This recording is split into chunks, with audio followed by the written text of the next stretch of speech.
அன்பு நெஞ்சங்களுக்கு வணக்கம். பொன்னியின் செல்வன் அத்தியாயம் 8, அதாவது வழிநடை பயணம். வந்தியத்தேவன் அந்த கூட்டம் முடிந்து என்ன பண்ணுறார் அப்படின்னா, மேல் மாடத்திற்கு தூங்குவதற்காக வருகிறார். அவருக்கு தூக்கம் வரல. அங்கே நடந்த நிகழ்வுகள் எல்லாம் என்ன பண்ணுறாரு அப்படின்னா நினைத்து கொண்டே இருக்கிறார். ஏன்னா அவர் வாழ்ந்த பகுதி அப்படின்னு பார்த்தோன்னா வறண்ட பகுதியில் தான் இருந்தார் அவர் முதலில், இல்லையா? பெரிதாக நீர்ச்சூழல் அப்படிங்கிறது இல்லை.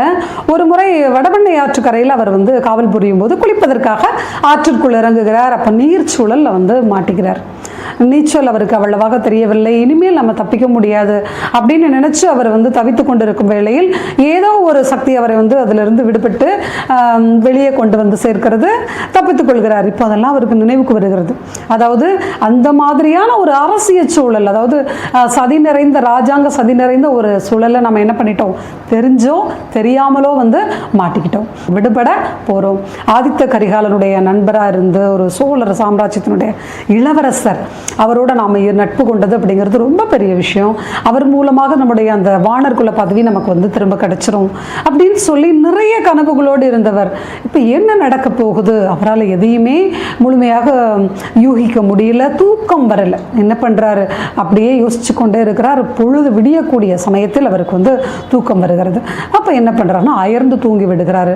இப்போ அந்த சூரியனுடைய வெளிச்சம் முகத்தில் படும் வரைக்கும் அவர் தூங்கிட்டு இருக்கார். இப்போ கந்தமாறன் எழுப்புறாரு. என்னப்பா வந்தியத்தேவா, நல்ல தூக்கமா அப்படின்னு சொல்லி வழக்கமாக விருந்தினரை உபசரிக்கிற மாதிரி எழுப்புறாரு. இப்போ கந்தமாறன் கேட்ட உடனே, ஆமாம் நேற்று குறவை கூத்து பார்த்துட்டு வந்தேன் இல்லையா, வந்த உடனே என்ன பண்ணிட்டேன், நல்லா தூங்கிட்டேன், இப்போ தான் எழுந்திருக்கிறேன் அப்படின்னு சொல்லி வந்தியத்தேவன் சொல்கிறார். சொல்கிறாரு, நான் உடனே கிளம்பணும், என்னுடைய குதிரையை தயார் பண்ண சொல்லு உங்கள் வீரர்கிட்ட அப்படின்னு சொல்கிறார். உடனே கந்தமாறன் சொல்கிறார், ஏன் நேற்று இரவு தானே வந்தேன், உங்கள்கிட்ட சரியாக பேசக்கூட இல்லையே, ஒரு 10 நாள் இருந்துட்டு போகலாமே அப்படின்னு சொல்கிறாரு கந்தமாறன். வந்தியத்தேவன் சொல்கிறாரு, தஞ்சாவூரில் என்னுடைய மாமாவுக்கு உடம்பு சரியில்லை, நான் உடனே போயாகணும் அப்படின்னு சொல்கிறாரு. உடனே கந்தமாறன் சொல்கிறாரு, சரி அப்போ திரும்பி வரும்போதாவது கொஞ்ச நாள் நீ தங்கிட்டு போகணும் அப்படின்னு சொல்கிறாரு. சரி நான் தங்குறேன் அப்படின்னு சொல்கிறாரு வந்தியத்தேவன். சரி வா, நானும் உன்னோட கொள்ளிட மாற்றங்கிற வரைக்கும் உன்னை வழி அனுப்புகிறேன் அப்படின்னு சொல்கிறார். உடனே வந்தியத்தேவன் கேட்குறாரு, நிறைய விருந்தினர்கள்லாம் வந்திருக்காங்களே, இந்த சமயத்தில் எதுக்கு அப்படின்னு சொல்கிறாரு. உடனே கந்தமாறன் இல்லை என்னுடைய தந்தை பார்த்துப்பாரு அவங்க எல்லாரையும், வா நம்ம போகலாம் அப்படின்னு சொல்லிட்டு நண்பர்கள் இருவரும் அந்த உணவு முடித்து விட்டு என்ன பண்ணுறாங்க அப்படின்னா குதிரையில் ஏறி கிளம்பி வந்துட்டு இருக்காங்க. அந்த ஆற்றங்கரை ஓரமாக அப்படியே வரும்போது 2 பேரும் கடந்த கால நிகழ்வுகளை எல்லாம் அப்படியே பகிர்ந்து கொண்டே வராங்க. கொஞ்ச தூரம் நடந்து வரவும் அங்கே வந்தியத்தேவன் பேச தொடங்குறாரு. அதாவது பெரிய விருந்தாக இருக்கும் போல நேற்று நடந்த சம்பவங்கள் எல்லாமே பார்க்கும்போது, ஆனால் உன்னோட வீட்டில் நான் ஒரு நாள் தங்கியிருந்தாலும் எனக்கு ரொம்ப உபயோகமாக இருந்தது. என்ன, உன்னுடைய தங்கை தான் என்னால் என்ன பண்ண முடியல, பார்க்க முடியல. உன்னுடைய அன்னைக்கு பின்னாடி ஒளிஞ்சிட்டு இருந்ததுனால எனக்கு சரியாக தெரியல. நீ நம்ம காவலில் இருக்கும்போது, வடபெண்ணை ஆற்றங்கரையில் காவலில் இருக்கும்போது அடிக்கடி சொல்லிக்கிட்டே இருப்ப இல்லையா, உன்னுடைய தங்கையினுடைய பெயர் என்ன அப்படின்னு சொல்லி கேட்குறாரு. அதுக்கு கந்தமாறன் சொல்கிறாரு, மணிமேகலை அப்படின்னு சொல்கிறார். சரி சரி பரவாயில்லை, அடுத்த தடவை வரும்போது நான் என்ன பண்ணுறேன், நான் பார்த்துக்கிறேன், அதுக்குள்ளே அவங்களுடைய அந்த வெட்கம் இன்னும் கொஞ்சம் குறைஞ்சிருக்கும் இல்லையா அப்படின்னு சொல்லி சொல்கிறாரு. உடனே கந்தமாறன் சொல்கிறார், இல்லை இல்லை அதெல்லாம் விடு அப்படின்னு சொல்லி அவருடைய பேச்சை கொஞ்சம் திசை திருப்புகிறார்.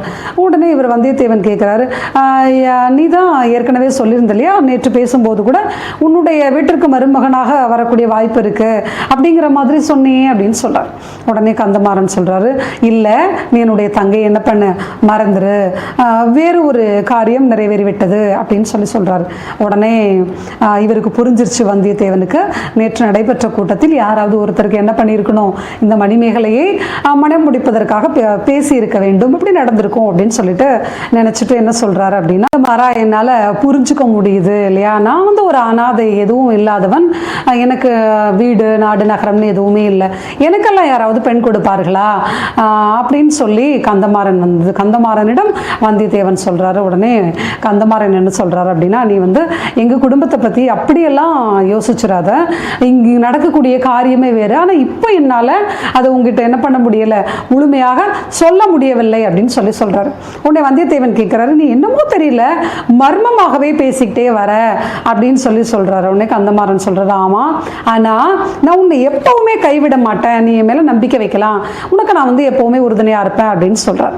உடனே வந்தியத்தேவன் சொல்கிறாரு, நீ என்னை கைவிட மாட்டேன்னு சொன்ன வரைக்கும் எனக்கு ரொம்ப சந்தோஷம். ஆனால் நான் யாருடைய கைகளையும் எதிர்பார்த்து இருப்பதில்லை. என்னுடைய உடைவாளையும் கைவேலையும் நம்பி தான் நான் இருக்கிறேன் அப்படின்னு சொல்லி சொல்கிறாரு. உடனே கந்தமாறன் சொல்கிறாரு, ஆமாம், உன்னுடைய உடைவாளுக்கும் கைவேலுக்கும் வேலை வரலாம், நம்ம ரெண்டு பேருமே இணைந்து போரிடக்கூடிய ஒரு சூழல் உருவாகலாம், அன்னைக்கு நம்ம என்ன பண்ணலாம், ஒரே பக்கத்தில் நின்று போரிடலாம்னு சொல்கிறார்.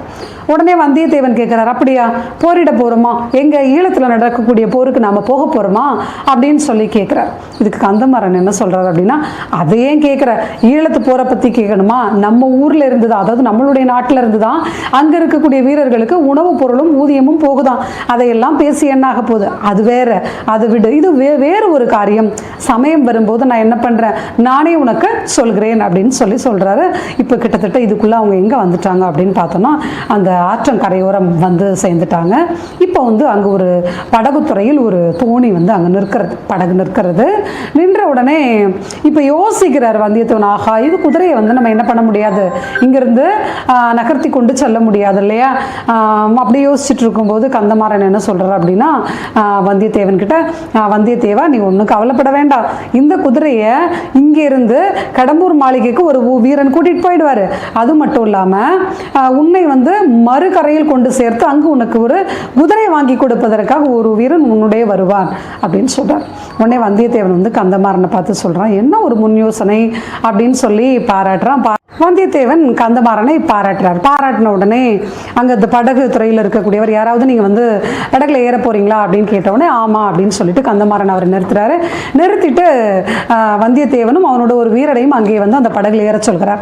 ஏற சொன்ன உடனே இவங்க ஏறுறாங்க. ஏறும்போது பார்த்தோன்னா அங்கிருந்து ஒருவர் வந்து படகு நிறுத்துங்க, நானும் வரேன் அப்படின்னு சொல்லிட்டு என்ன பண்ணுறாரு, சத்தம் போடுகிறார். சத்தம் போடக்கூடிய அந்த நபரை பார்க்கும்போதே தெரிஞ்சிருச்சு நம்ம வந்தியத்தேவனுக்கு அது யார் அப்படின்னு பார்த்தோம்னா ஆழ்வார்க்கடியான் நம்பி. இப்போ அந்த வீர சைவர் உட்கார்ந்துருந்தார் இல்லையா ஒருத்தர் அந்த படகுல, அவர் சொல்கிறாரு, அந்த வைஷ்ணவ பாஷாண்டியோட நான் என்ன பண்ண மாட்டேன், பயணம் பண்ண மாட்டேன், நான் இறங்க போகிறேன் அப்படின்னு சொல்கிறார். அதுக்கு வந்தியத்தேவன் சொல்கிறாரு, இங்கே தான் நிறைய இடம் இருக்கிறதே, நாம் என்ன பண்ணலாம், தள்ளி உட்காந்து அவருக்கும் இடம் கொடுக்கலாமே அப்படின்னு சொல்லிட்டு ஆழ்வார்க்கடியானையும் என்ன பண்ணுறாங்க, அந்த படகில் ஏற்றுக்கொள்கிறார்கள். வந்தியத்தேவனுடைய மனதில் தோன்றுகிறது, நேற்று இரவு நடந்த அந்த நிகழ்ச்சிகள், சம்பவங்கள் எல்லாமே இருக்கு இல்லையா, அதனை பற்றி ஆழ்வார்க்கடியானோடு உரையாடி ஒரு சில தகவல்களை அறிந்து கொள்ளலாம் அப்படி என்று எண்ணுகிறார். தொடர்ந்து அடுத்த அத்தியாயத்தில் சந்திக்கலாம். நன்றி.